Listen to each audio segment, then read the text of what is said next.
Bonjour, bonjour bandeko na ngai bino surtout napesi bino mbote. Bon dimanche, place vos amis. Toso la muke problème ya ONIP. ONIP ils a problème. Voilà donc j'invite vous partager vidéo oyo. Partager en gros massivement. Voilà, j'espère que vous l'entendez bien parce que j'ai essayé de pivoter les téléphones comme d'habitude. Mais ils ont salaté. Alors, on tient tout droit. J'espère que vous l'entendez bien. J'attends en attendant que vous partagez vidéo Oyo.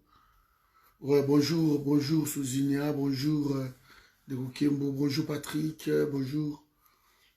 Bonjour à tous. Je veux savoir si vous l'entendez bien. Et puis, image, ils ont des nini. Il y a bien. Et puis, image, peut-être pour mon écran, ils ont mouqué. Parce que moi, il a tourné téléphone, na meki, mais ils ont salaté. Alors, voilà. Il y a basoki. Bonjour, nini. En attendant, continuez à partager la vidéo. Oyo. Bonjour, Kananangai, Bonina, Nzambe, Yapambolayo. Donc, Nzamba l'équipe à Tamokili, la Makasi, bonjour, Maman Amazon, Luta, j'espère que vous l'entendez bien. Voilà, donc, tout ça, là, Tamouké. Mais il y a un problème, il y a ONIP. ONIP, Oyo, Ezolinga, Lelo est créé problème dans le Canabiso. ONIP, ils ont sérieux problème. Donc, ceux qui, tout ça, l'erreur, Katina biso nde tokoya sikoyo ko retrouver ba bêtise oyo to bandaki ko redouter tokomona ngo sikoyo ko bima à partir ya ONIP. Bonjour Dida. À partir ya ONIP nde tokomona ba bêtise wana oyo za ko se préparer. ONIP ils ont déjà problème. Souvenez-vous, article 8, alinéa 3, au Eboma Batu, 450 morts, il y a Maluku. Ils ont qui à partir, il y a création à Onipouana, à Bochab, na Adolphe Luman. Et Babandaki, koleka partout pour convaincre Batou. L'essentiel, il y a recensement.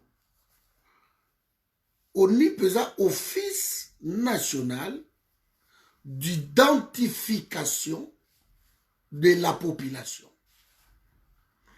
Alors, na aspect où il y a qui wana na 2016, cet aspect, ils avaient oublié de parler de l'identification de la population. Mais ils avaient avancé plutôt le recensement de la population. Or, on ne peut passer dans le recensement de la population sans l'identification. Vous devez identifier. D'abord, qui est congolais? Qui ne l'est pas? Si vous avez terminé ou fini à identifier les Congolais, et là, nous allons passer maintenant dans le recensement, il y a des Congolais, Koye Babaza Boni, Baza Boni.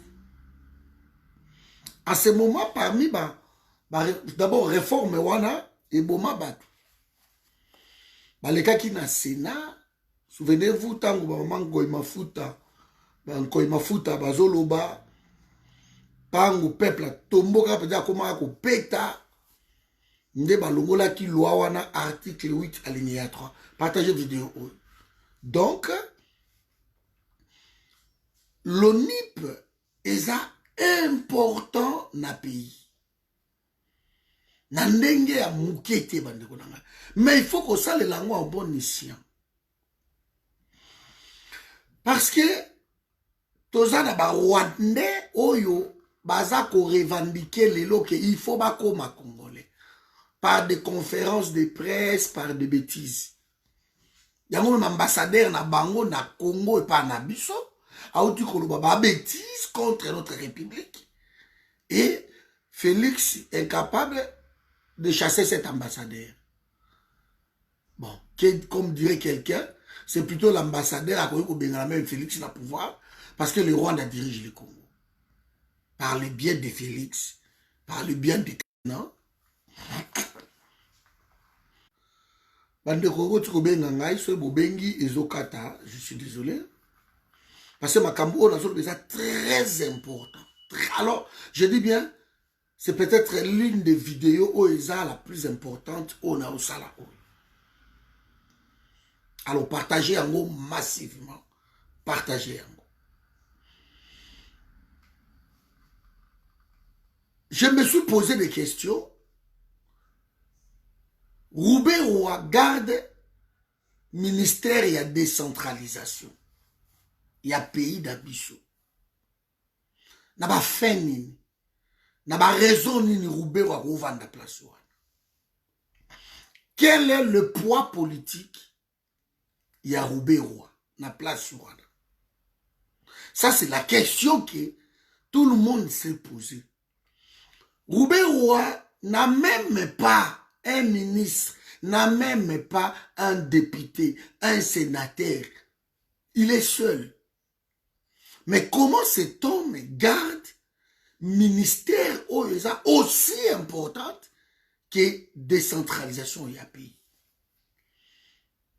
Et là, la réponse est claire. Comme Félix ne dirige rien, comme il est dirigé par des Roubaix et des Kabila, c'est tout à fait normal que Roubaix garde place. Mais il y a un problème sérieux. Les élections dans le pays, bah recensement il y a population. Donc on a très bien.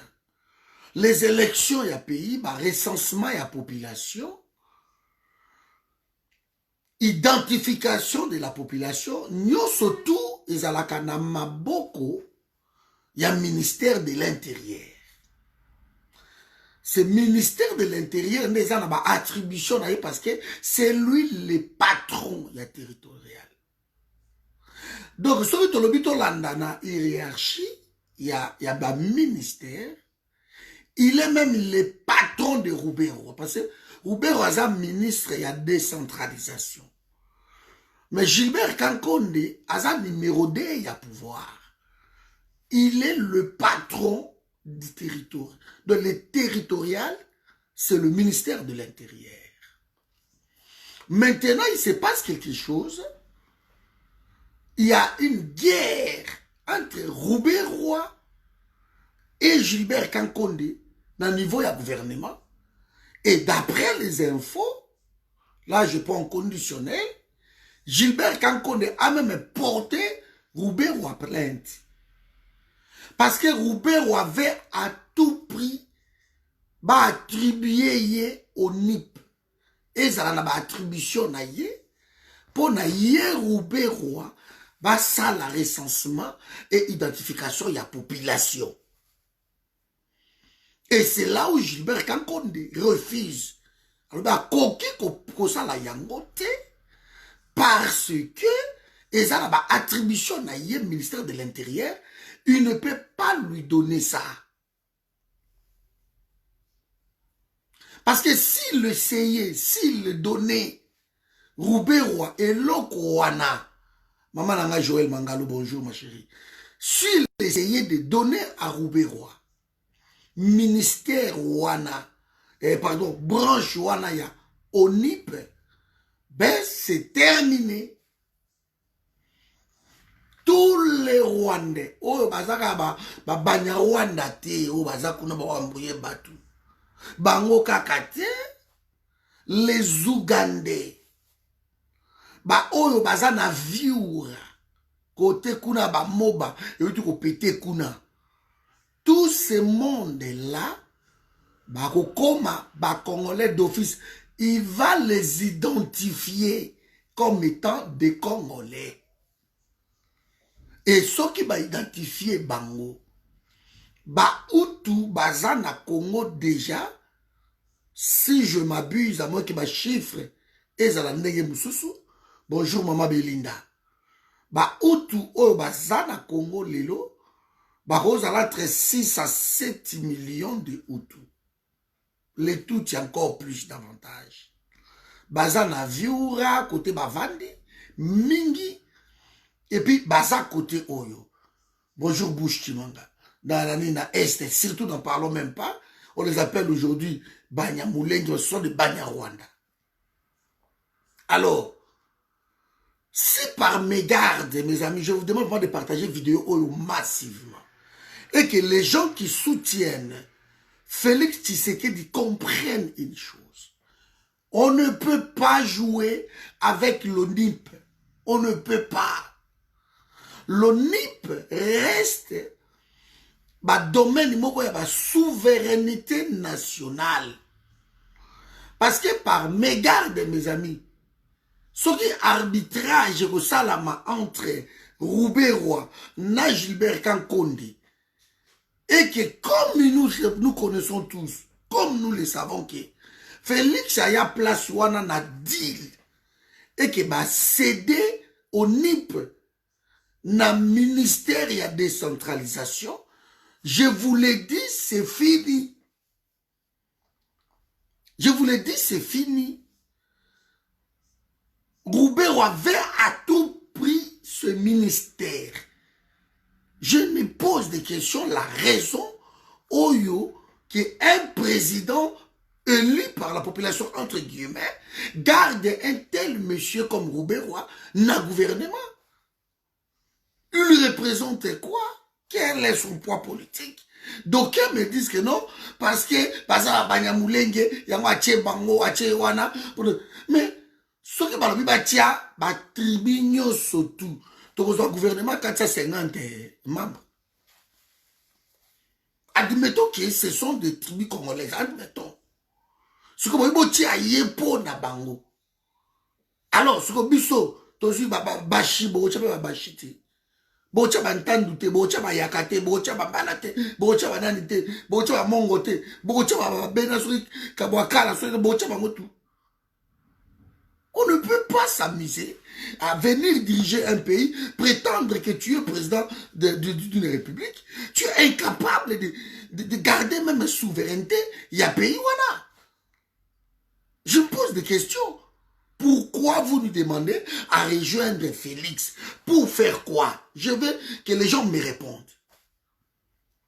Quand un ambassadeur insulte le pays, place au Yazak au Samsanaï, et que vous êtes incapable même de convoquer, de renvoyer en quoi le pouvoir Wana, vous osez rejoindre Félix.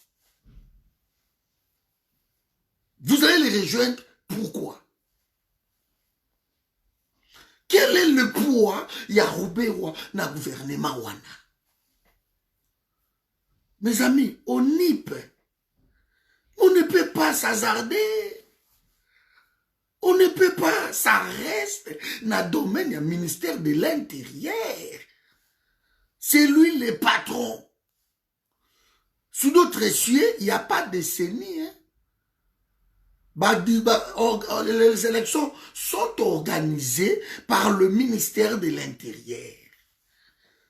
La CNI, les systèmes mindele, pays africains, pays monnaie pour bien contrôler les élections, pour bien tricher. Ça n'existe pas dans d'autres pays, hein. Même en Afrique, au CENI, dans d'autres pays d'Afrique, ça n'existe pas. C'est le ministère de l'Intérieur qui organise les élections. C'est l'organe habilité à organiser recensement de la population, identification de la population. Voilà l'ONIP, qui était dirigé par un des, Adolphe Lumano à l'époque, et Lelo ONIP est dirigé par un kabiliste, Félix a nommé PDG à ONIP, comme directeur général à ONIP. C'est déjà un kabiliste, quelqu'un du FCC. Sikoyo bozwa sikoyo yango bopesi yango Roubaix-Roi. Vous rendez compte? Bozwa onipi bopesi yango Roubaix-Roi. Parce que l'arbitrage, il suffit seulement d'un coup de filet là, par le Rwanda, par je ne sais qui, par Kabila. Non, non, vous laissez ça à Roubaix-Roi. C'est terminé, je vous dis. Tous les étrangers qui rôdent autour du Congo seront des Congolais. Il va les identifier comme Congolais. Et tous ces étrangers-là vont continuer à voter Bango. Déjà, à niveau même, il y a bon sens. Quand un ministre, quand il y a décentralisation, Azwa Onip, il faut que vous lui posez la question, vous voulez l'Onip sur quelle raison? Il faut qu'il, je ne sais pas, il faut qu'il le dise. Vous savez, ma comme ce les cas Congo et bel sarabato maboma donc na Congo ça ma comme soupe nous vandiko pour beli liboma au lobi mais sable quel ministre o ezana domaine na yete ezana ba attribution na yete azo wele la zwa yango c'est voilà ozo wele lo zwa yango pour sala na yango nini. Et là, on nous dit non, Fatih Béton, vous savez, les gens pensent leur temps, il y a Fatih Béton, il y a Fatih Béton. Mais vous ne voyez pas les dangers où votre Fatih Béton est en train de mettre le pays. Vous ne voyez pas ces dangers-là, mes amis. Nous courons un danger.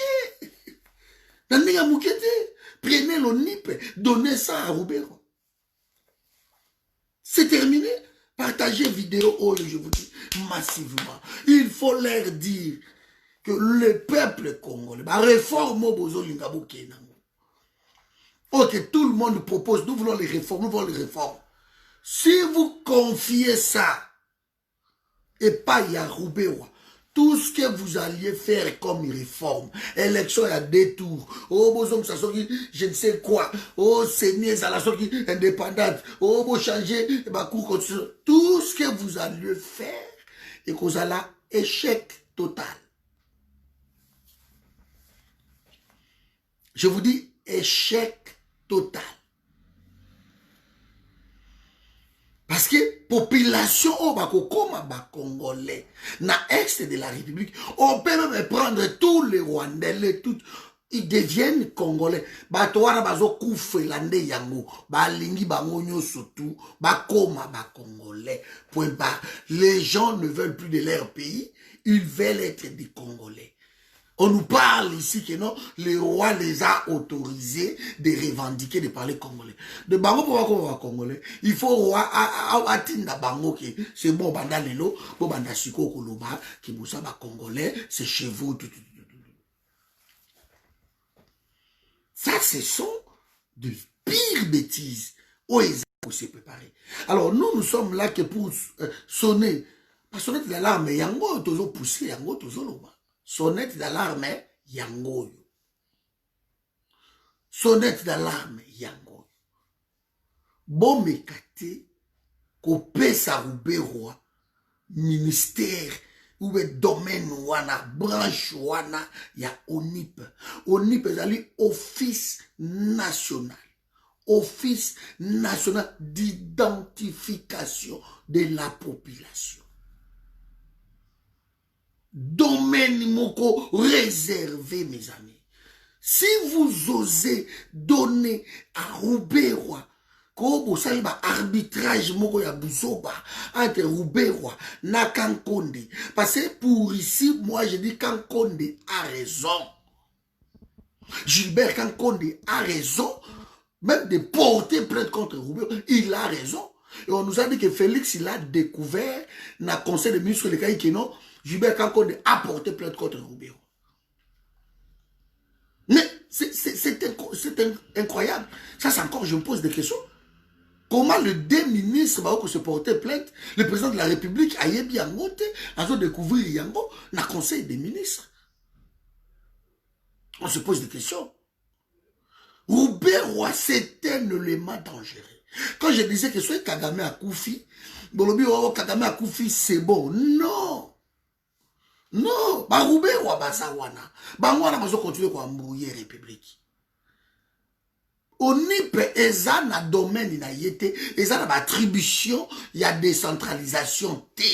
ONIP, eza na attribution, il y a ministère de l'Intérieur. C'est Gilbert Kankonde, c'est lui l'ONIP. C'est lui qui fait le recensement de la population, c'est lui qui fait tout pour la population. C'est lui qui fait l'identification. C'est comme l'identité à la population. C'est le ministère de l'Intérieur. De quel droit Roubaix-Roi Ouelila Azwa domaine wana?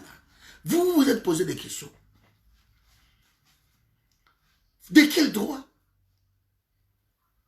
Mais sous notre essieu, c'est un ministre à le mettre dehors directement. Alors, ma désordre dans le gouvernement. Il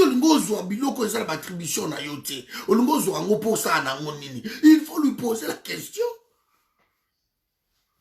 Pourquoi vous voulez à tout prix que non on n'y paye et pas na yo no diriger? Parce que bah au compte de ma réforme ça va toujours bien dans le pays.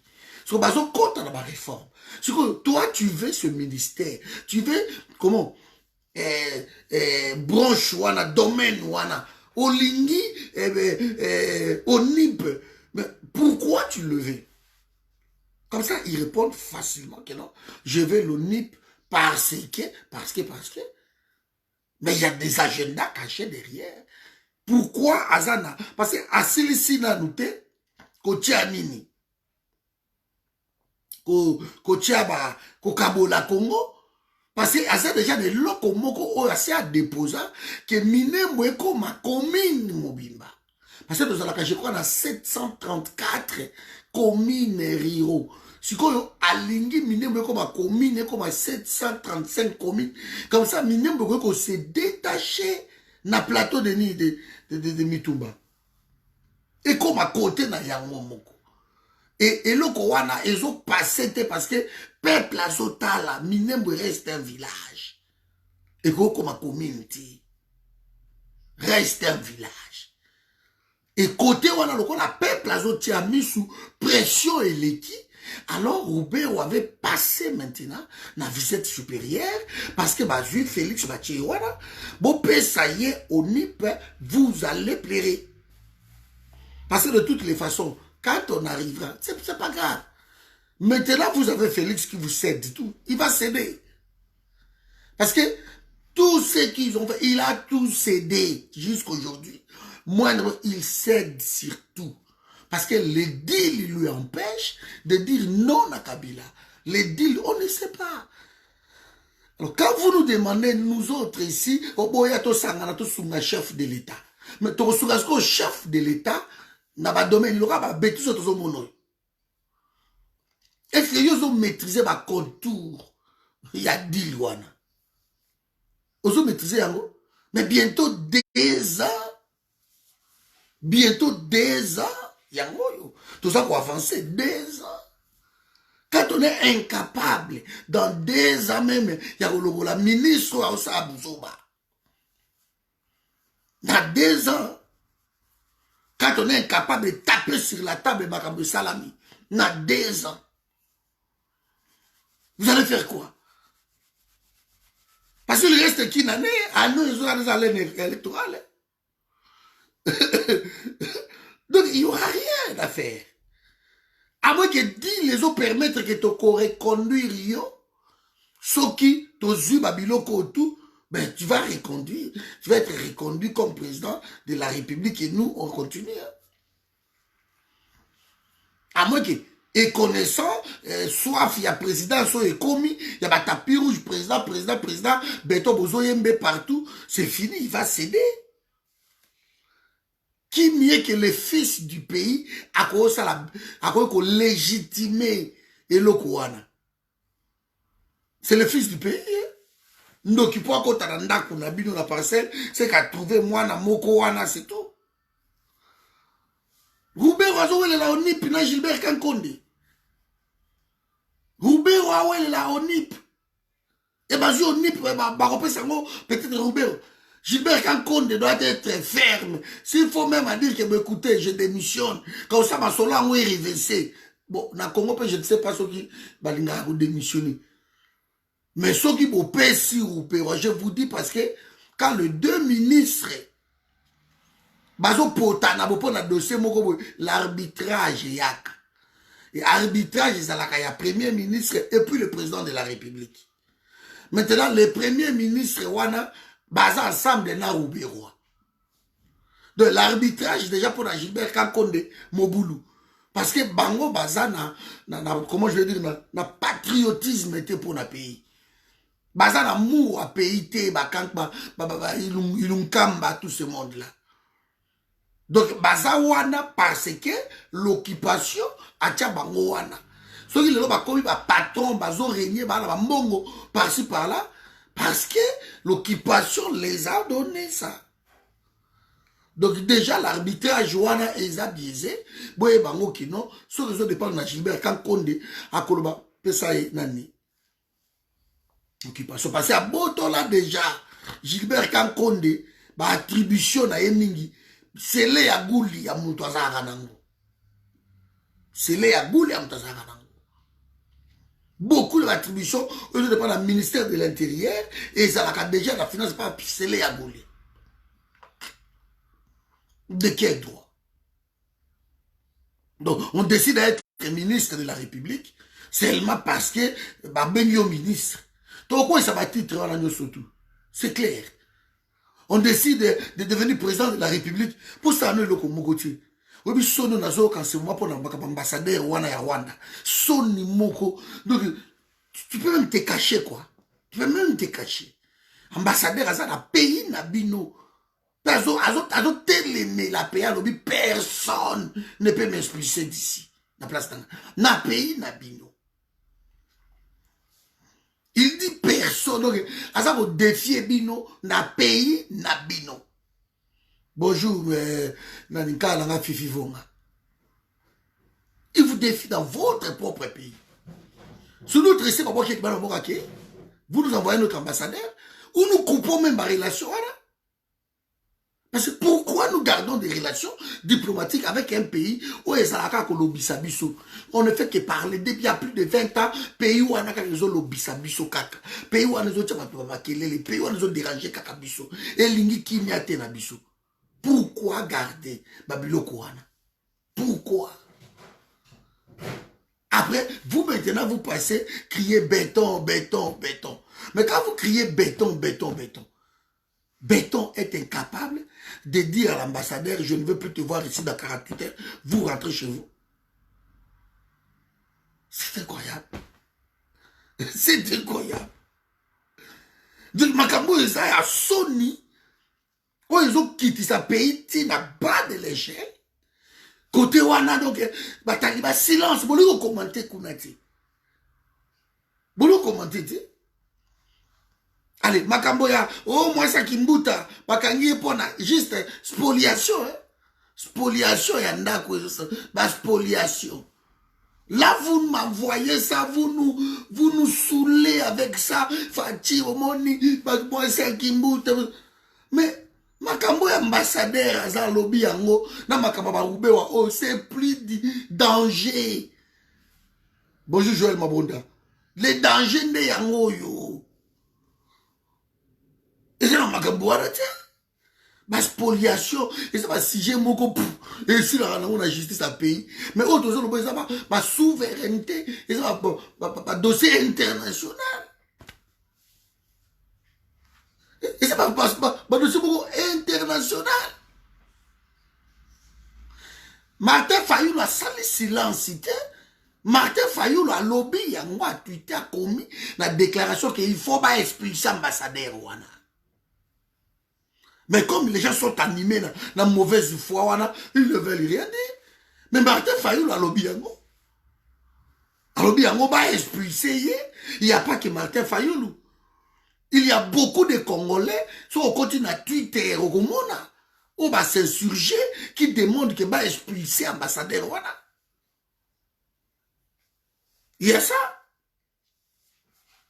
Il y a ça. Alors, bien, mot clair. Alors, l'ambassadeur là doit être expulsé. Parce que ça se joue avec le pays Tanga, Martin Fayoulou. Il a dit ça. Il n'y a pas que lui. Les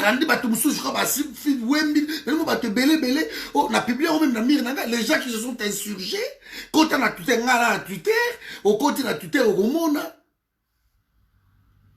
Au Gomona.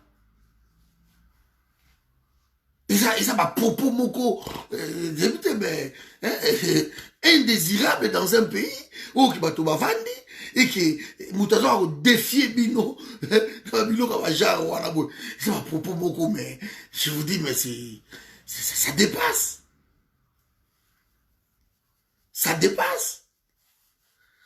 On peut pas même dans moi soniko dans moi soni moko boko vendre pour le makambo so ipe na Egypte ils appellent ka soni banini parce que go sala maté na minute to solo ba biso to ko senga te que non Félix a expulsé ambassadeur to ko senga o kututi na minute au pays normal les andengi wada les andengi vous le convoquez et vous monsieur libanda na pays normal les andengi wada même yoza na pays normal ndenge déjà baza ko attaquer Mukwege na Rwanda ba ministre na bango na pays normal un président un ministre un gouvernement l'Assemblée nationale vont se poser des questions ba ko bengi ambassadeur wana ba ko attendre pourquoi pays na bino eza ko attaquer ba crime oyo Mukwege aza ko dénoncer ya est ya pays na biso. Qu'est-ce qu'il y a? Pourquoi ma dénonciation là, ça vous dérange? Pourquoi Mukwege veut à tout prix que rapport mapping et bima? Ça vous dérange? Pourquoi? Il avait été expulsé en Afrique du Sud, on le sait. Sud-Africain, on le sait. Alors, quand vous ne pouvez même pas, que quand même, quand même fier, ah, ok, c'est bon quand même. Eh non. On prépare ici à faire sortir Caméré, mais à peuple les populations, surtout que vous allez bien été. Donc voilà, maintenant, comme il faut agir, il faut bisoto vandaka, bisoto lobaka yango. Donc bisoto photo senga bino, qui non, mais vous êtes entouré par qui? Vous êtes entouré par qui? Vous êtes entouré par qui?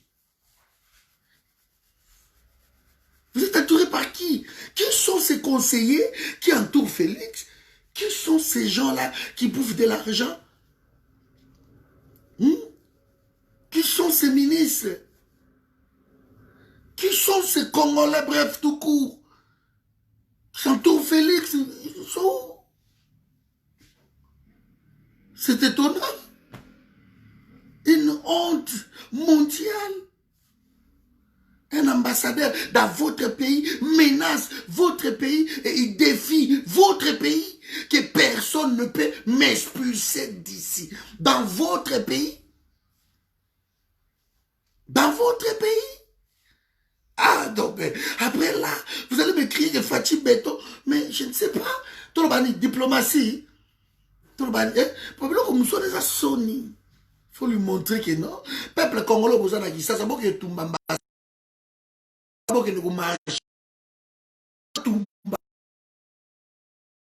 Arrêtez qu'on parle à bino pédac ça beaucoup mieux exagérer.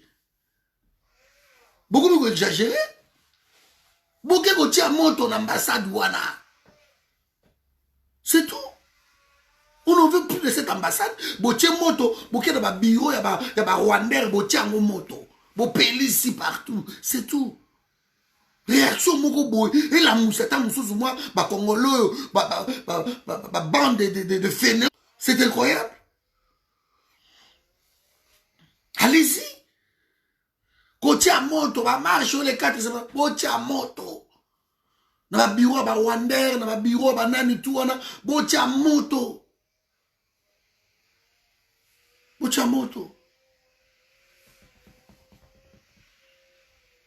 Donc les complots ils ont n'est pas abattu tout ba au monde que non pays na biso ça victime na complot wana. Mais au niveau la biso que non bino bateau besoin soutenir Félix. Besoin mona pays wana besoin mona que pays na biso ça victime na bateau wana. Vous voulez nous dire ça? Mais bino bateau besoin soutenir Félix. Vous voulez nous dire que non, vous ne voyez pas les complots dans notre pays. Vous ne voyez pas pourquoi Roubaix veut à tout prix avoir au NIP. Ça vous dit absolument rien. Alors vous criez Fatih Beto par rapport à quoi? Par rapport à quoi? Voilà ma cambo tout bayango. Il ne faut... On va voir. De toute façon, je sais qu'ils vont céder parce que c'est l'habitude, leur habitude de céder tout le temps face à Kabila. Parce que tous ont maîtrisé contour, il y a deal. Deal au ngana zwaka wana, on publie un mot tout à l'heure. Deal au ngana zwaka wana, je reste que non, et ça deal wana. Il y avait un général qui m'avait envoyé ça. Il vient à sur ça, le soutien. Je reste que non, et ça deal yango wana. Parce que makambutu au général wana tinde langai, yango wana. Ils ont ça malelo. Deal yango wana. En quoi ce qui se passe, vous ne pouvez même pas vous poser des questions. Yango yo. Que tout appartient à Kabila. C'est lui qui décide. Mais, voilà le marathon dimanche. Yango yo. Donc nous avançons petit à petit. Tout autres à la caisse qui se passe, mais je vous l'ai dit clairement qu'il y a quelque chose qui ne va pas. Si vous confiez, vous donnez à Roubaix l'ONIP, alors attendez-vous, n'a pas bêtise tout au Yukuya. Parce que tous ces Rwandais, vous avez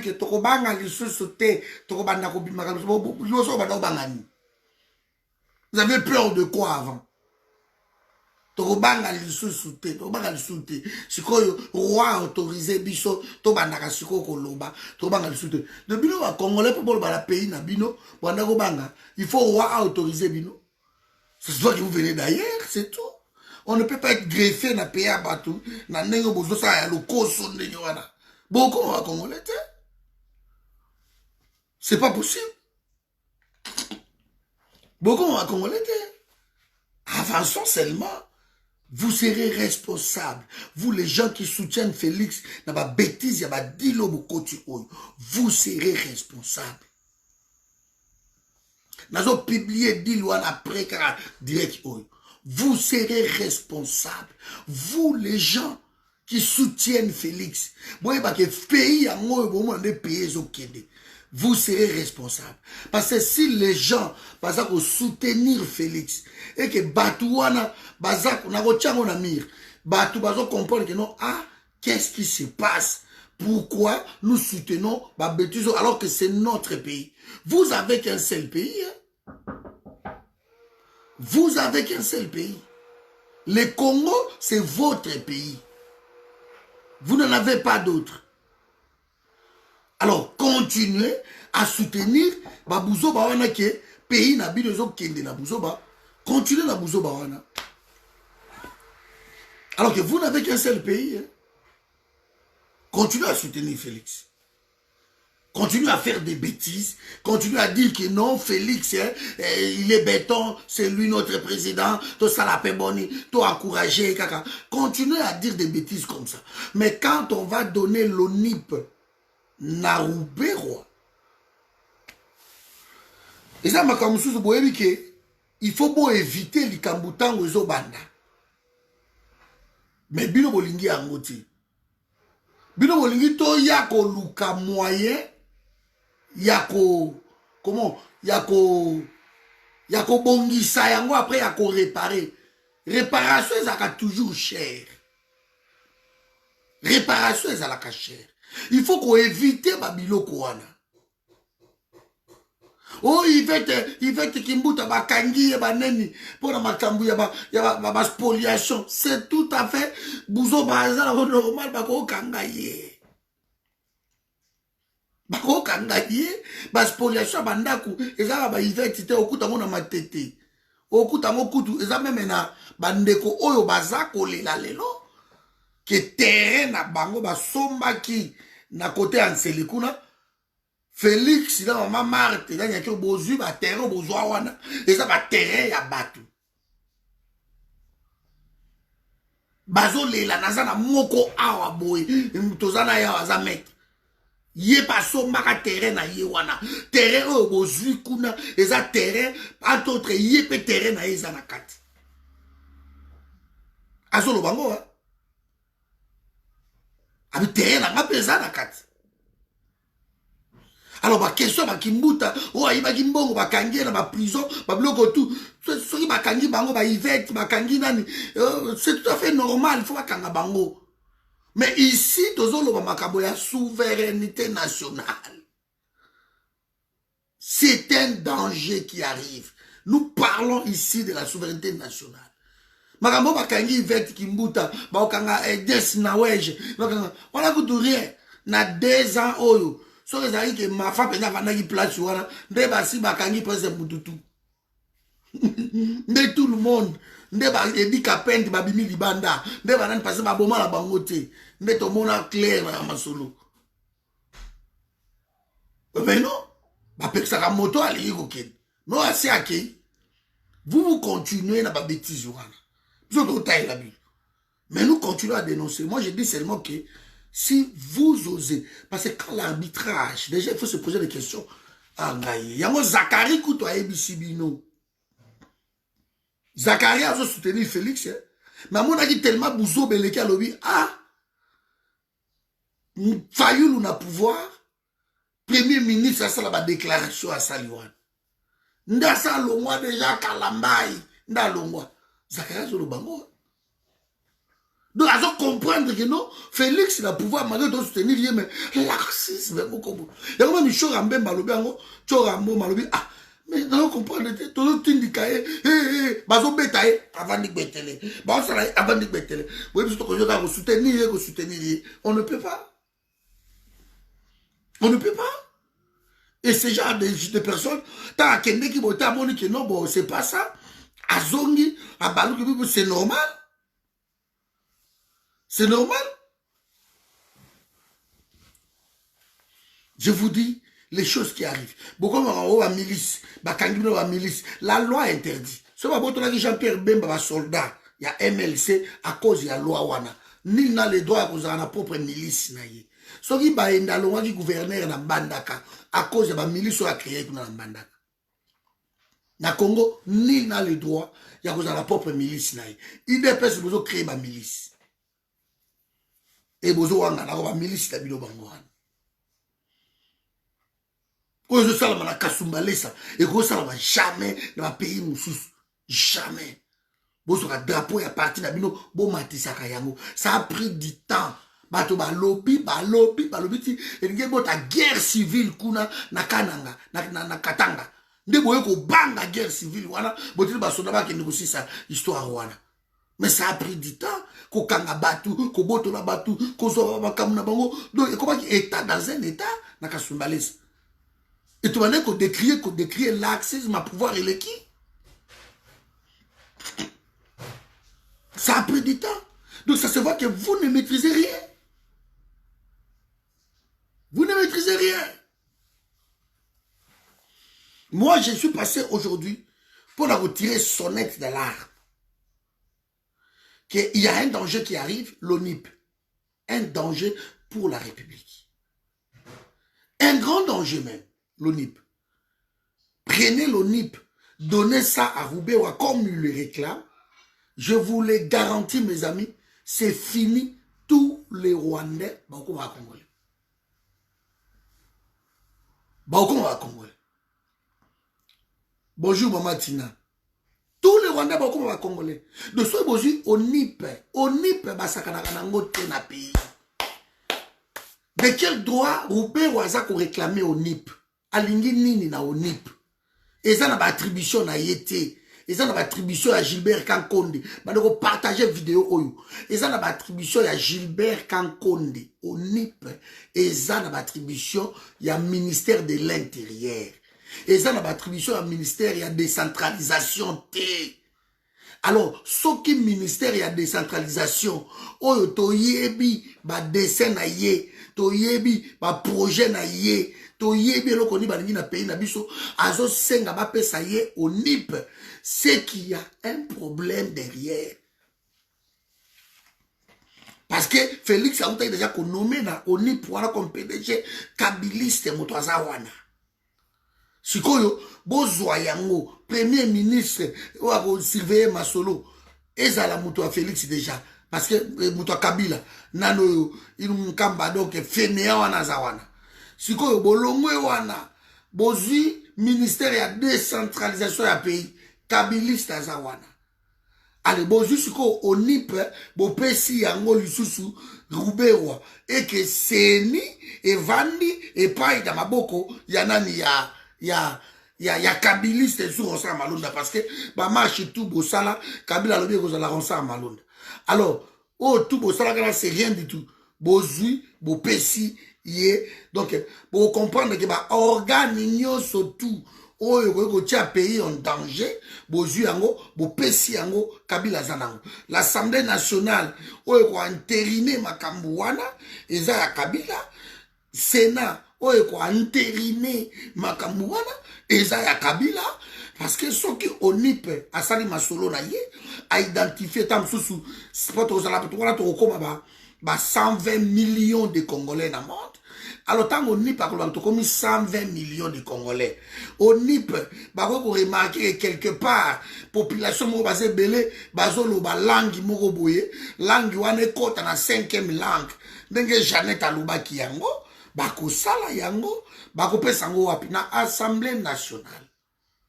Na Assemblée nationale et ko entériner yango parce que 360 quelques députés kuna kabiliste.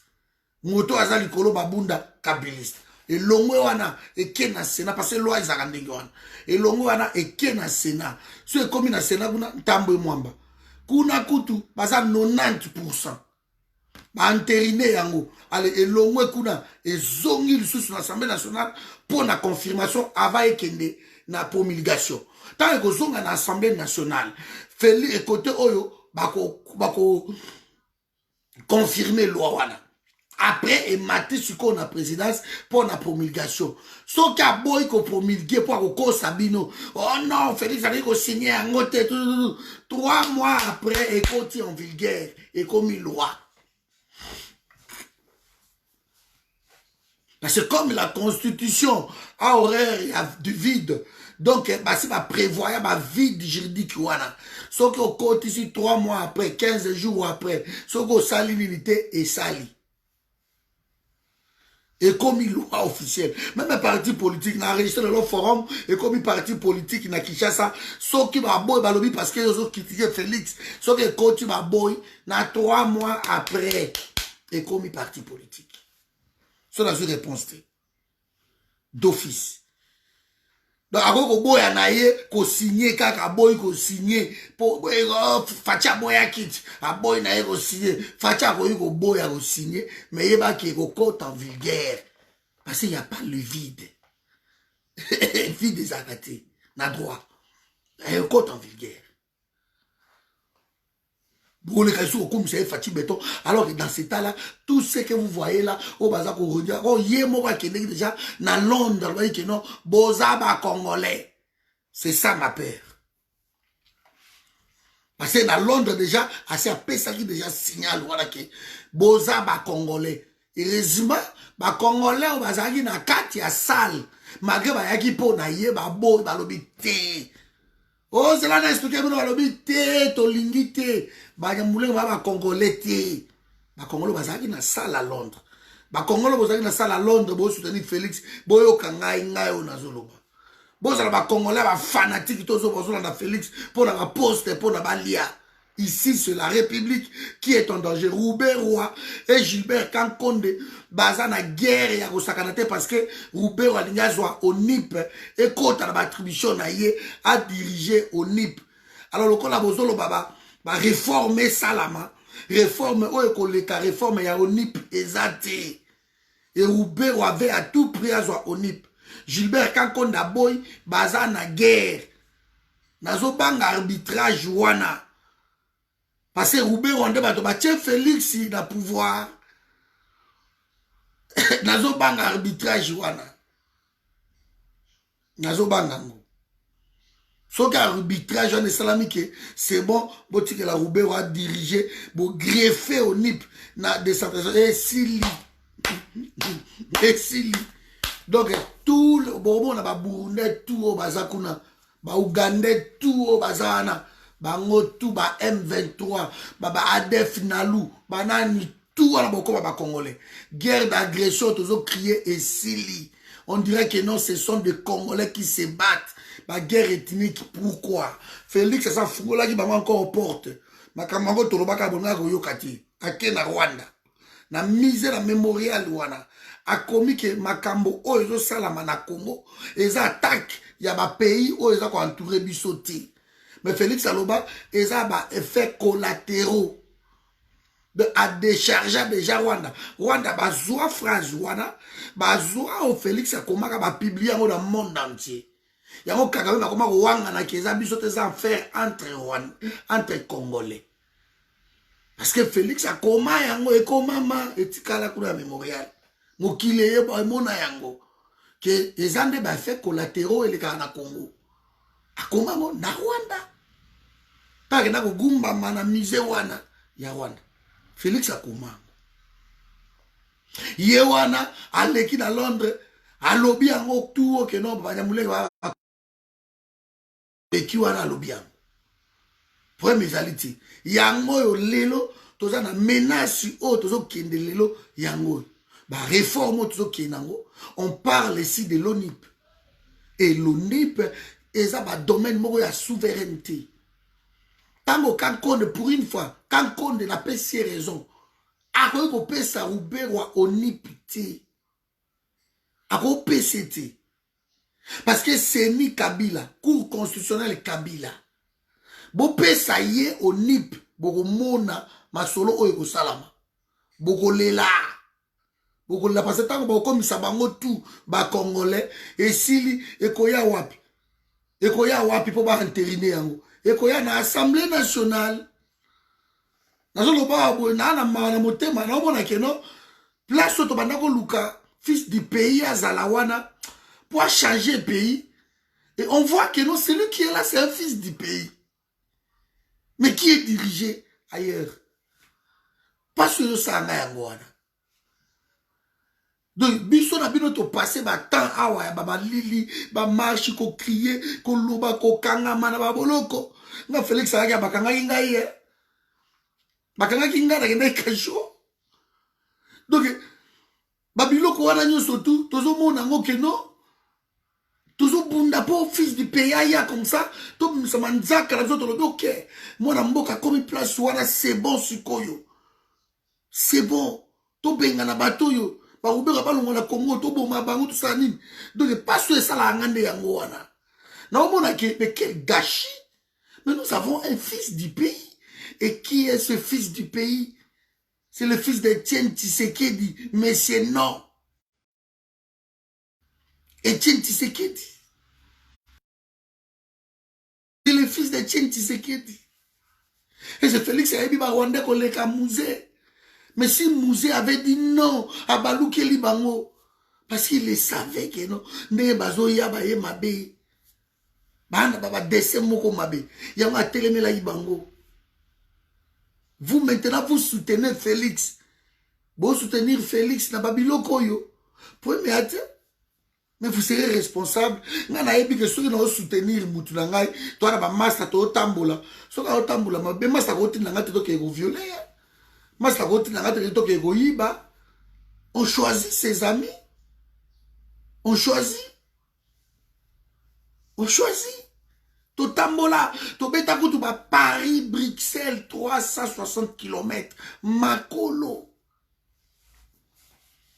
Pona koloba ke tolingi fils du pays avant Dawana. Quand ça soit fils du pays aye, to bengani bango. Mais le lot toza na fils du pays, hein. Congolais donc à Makila avant de place wana. Mais ta biloko osala. Ta biloko osala. To de kriya ki a Kabila Rwandais, asa je me suis au fils du pays. Bache wana ko balukela bango te. Yo toza na 105, toza 105, je crois selon ma estimation de Congolais baza derrière. Donc au ko ba te ke bon on a chargé mbala moko boule. Bande ko nga boza wapi. Vous acceptez babiloko wana, ok comme ça ba Rwandais tout, ok pas comme ba Congolais. Ok comme ça tout ba Congolais. Le nom de Etienne Tshisekedi et quoi en pâture malgré qu'il a fait dans le Congo, les gens crient cause na yo parce que famille Tshisekedi aujourd'hui, c'est tout. Mais vous avez oublié, même si c'était vrai le combat de votre père. Voilà, j'étais en pâturage comme ça. Comment on peut accepter ça? Comment on peut accepter ça? Comment? Vous prenez au NIP et que vous peut dire que notre type parce que Félix a combattu à Roubaix-Roi. Ayebi les dessins il y a Roubaix-Roi. Ayebi ba plan machiavélique. Oh ils a derrière bango ayebi. Aïe, au lieu de former des milices gauche-droite, parce qu'ils ne feront rien tous ces milices. Yébi, ça n'est peuple. Aïe, mais aujourd'hui, ils vont permettre, c'est que l'IDP se va au bundate, et maintenant ça va aventir. Parce que, attends, tu vas au bunda, et tu continues sur le séquel, ou quand même. Et c'est que tu vas assemblée la ranzambe ya solo. Ata pengui na butu wana ba olala bien te. Akolala te nzoto ana botaou. Aba ah Seigneur nzoto botaou. Azo lutter contre ma bé wana asali yango mais tu vois. Azo mais non botaou muteme mingai botaou. Mais Félix Imobulu. Botaou ekei, tu ekei. Félix botaou nyo solibanda. Gilbert Kankonde, il doit tenir. Ce qui même que non, il doit quitter la honneur. Parce que ou a quitté la honneur, ou bien révolution quand on soit payé. Ce qui a quitté la honneur, ah bien non, moi je ne peux pas céder ce ministère, je ne peux pas céder branche, il y a ONIP, ce branche, que je cède ça à comment? À Roubaix, je ne lui donnerai pas. Ce qui Bolingina a démissionné, n'a pas démissionné. Et il démissionne. C'est important. Maintenant, partagez vidéo, on a un groupe, surtout un groupe, on va soutenir Félix. Bon, on a besoin, on bozo sale. Bon, on est loco besoin pour accompagner Félix. Parce que on NIP, et ça, Office national d'identification de la population. Nous devons être identifiés. Tous la carte d'identité tient dans Bokawana. Comment on a la carte d'identité? Tous la carte d'électeur. Carte d'électeur, ils ont sa carte d'identité. Donc, Moutouto a koya outi Burundi a une carte d'électeur à qui on vote. C'est ça et le autre zana. Moutouto ko luana e venya ba kuti Burundi, kuti Uganda, kuti Rwanda, aye ba PC carte d'électeur, aye na e ko vote. Mais carte d'identité, après l'identification de la population, il y a un désolé qui est venu voter. Donc, pour na carte de lecteur, il faut une identité na yo na maboko. Ce sont des réformes, bien. Nous le voulons.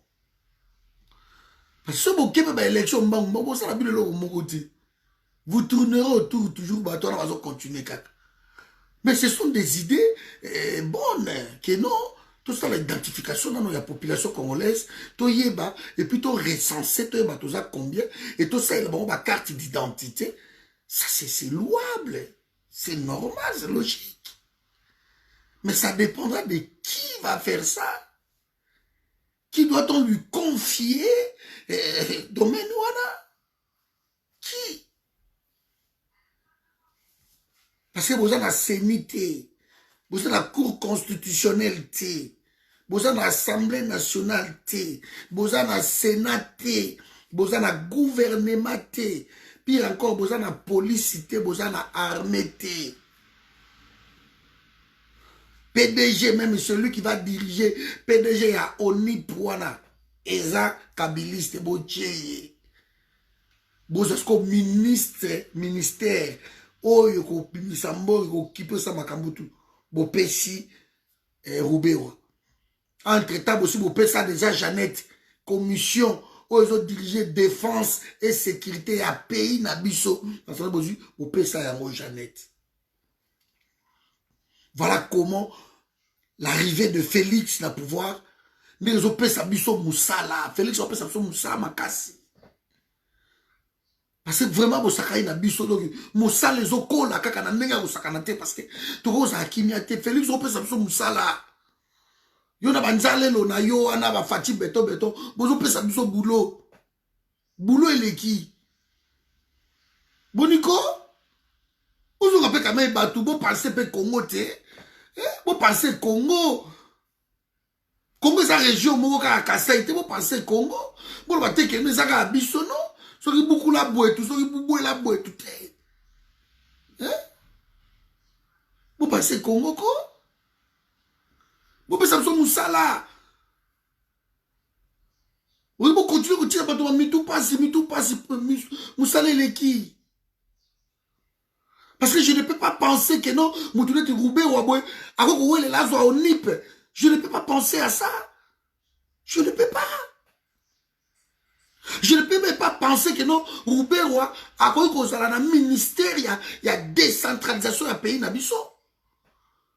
Azalaki tama Kabila, mais tant yo fils du pays, au commuana, je ne peux pas penser que Roubé ou dans le ministère ou la décentralisation, connaissance et dessin. Je ne peux pas penser à ça. De bon, ça me semble Moussala et Rosakanate. Il y a pas de sous Kimiate. Tozo zela pouvoir na biso, tozo zela mwana mboka, tozo zela. Mais on se retrouve na bana mboka moko baye, bango ko baza pire que occupation. Bon, ko tu baye ko laksa penya que par exemple que non bon, écoutez, nous allons bien travailler pour notre occupation à côté biso. Nous retrouvons comme ça quoi. Occupation à côté biso. Achamso à point. Ça va point. C'est pour cela que vous allez de l'autre côté. Zando, beauté qui Zando. Bon, vous vendez tout, terrain, bateau, vous polluez, vendez tout, vous faites tout. Croyez-vous que vous allez rester là éternel? Croyez-vous? Non, et si m'battez, bon, qui est Nabino Kaka. Continuez à souffrir, peuple. On a bilo que mataka cher. Dollar et matin, à niveau moro flèche et commis. Bon, on a makere kono et kiti. Niveau flèche et bébé. Dollar et commis les lots. Bon, le bani. Ouais, on peut continuer. Ah, Tiribino, ah, bandeko nangai. Mais si vous Félix, ça peut Moussala Moko. Il y a sakanate bandeko nangai. Partagez la vidéo, s'il vous plaît.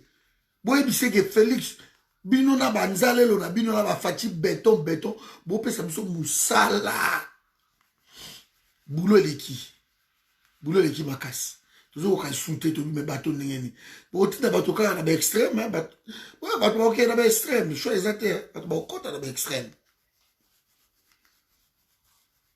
c'est normal ti beaucoup ba na misala na bango pays na bino beaucoup ba na misala ba wande pays na bino, un ambassadeur écoute, on est affecté à un côté mais bino na pays na bino et pas au gang à zolo pas bêtise na pays na bino Et puis nous, c'est normal. Je ne sais pas, mais... Je ne sais pas. Dans votre propre pays. Un ambassadeur, poste diplomatique, on va diplomate, diplomatie. Mais sur la comité, ko sanza boye, na ba itando ike boye. Quelqu'un m'a écrit, a dit que non, mais papa, il y a un état, ambassadeur à la haut, on a Félix la place. Ou Félix ne peut rien faire parce que Bango tout mi balé, baza bateau Rwanda mtaché Bango. Comment ne pas douter de ma déclaration en Nengoan? Toujours douter parce que c'est normal. Pour eux, toujours mon oye, naïf Sibino, quel gâchis. Place on a Congo, comme Wana Boy, yo bibo possible moto pouvoir. Oui, qui bon donné, na au monde niveau pour ça bon. De place yo Vandiko, au simbeli moto pouvoir, mutu moko boy, na simbeli pouvoir un étranger. On a bomi pays na pendant 18 ans. Donc on va dire ok, na kota qui place yo, c'est bien maintenant. Ta, allez qui? Kabila soko bomi lelo, nega ko tala wala ban célébrer sniper abeche masas. Point barre, c'est un ex-président et qu'on embrasser pays. Parce que sur le papier yo mutoza président. Je dis bien sur le papier. Même si nous savons que c'est lui qui te dirige. Mais zo audace wana sur le papier, yo mutoza président. Point barre. Donc vous faites na yo penzo binga na mwana mboka ko, mais mwana mboka mais na simbela Kabila pouvoir quoi. Ou bien na simbela mutu oyo akotia ye après. Quel gâchis. Place na zawa mais na yebike Kabila akolongola ta msu ngai akotia ta msu boshab akotia ta msu rubewa akotia ta msu rwanda moko boy akotia ta msu soki ndani mais pour réalité donc na vandi kaka naza ko webike nazo mona ngo niveau ya gâchis wana. Donc c'est pas possible. Ba to so ba zu ba place ndenge wana boy et sili aleki o mamo kama.